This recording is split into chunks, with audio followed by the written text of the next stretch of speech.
Mời cả nhà ăn cơm nha. Ôi. Đây, món cá rô phi. Rô phi rán.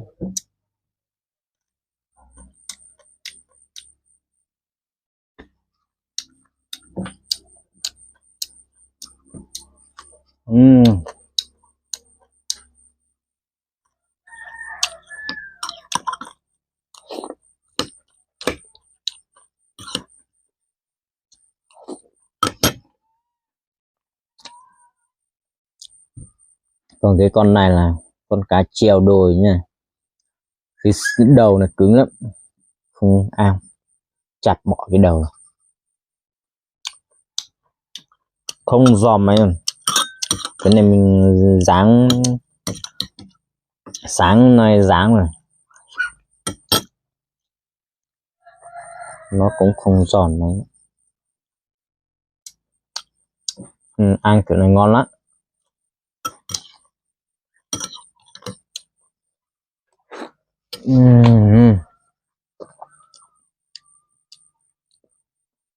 Rô phi này, cái con nhỏ nhỏ này ráng lên ăn ngon.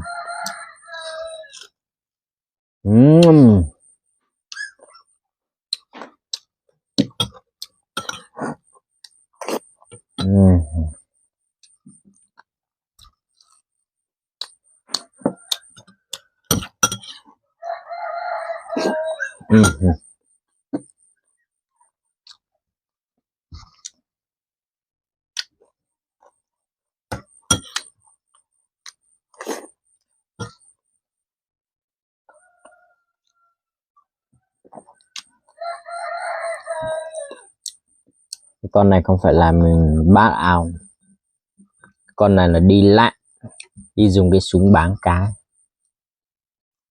đi bán. Con này ở hồ thủy điện.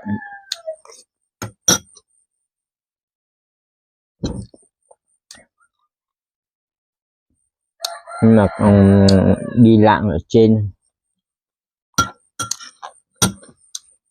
mà có cái suối nước bé về ấy.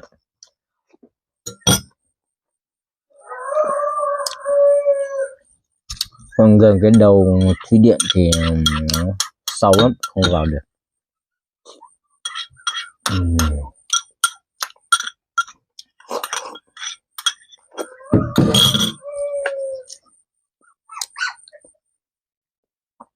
Đây. Cá, con này không phải là rô rồi, con này giống như cá chép nhưng không phải cá chép, không biết cá gì.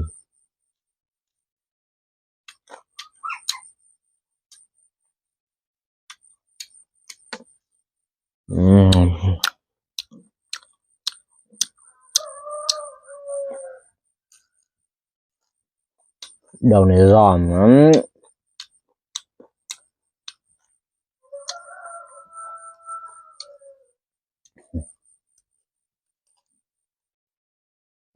Mà con cá này kiểu như con này béo lắm thôi,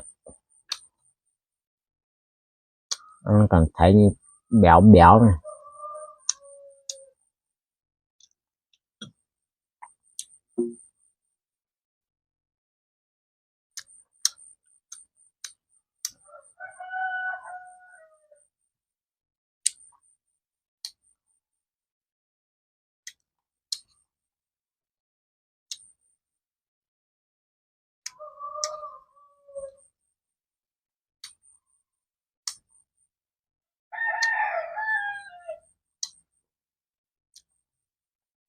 Ngon, con này là kiểu nhiều thịt hơn,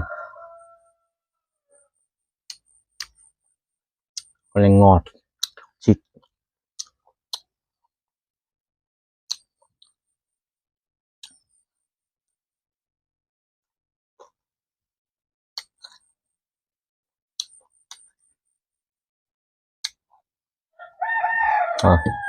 Để ý này chỉ con mình về ăn,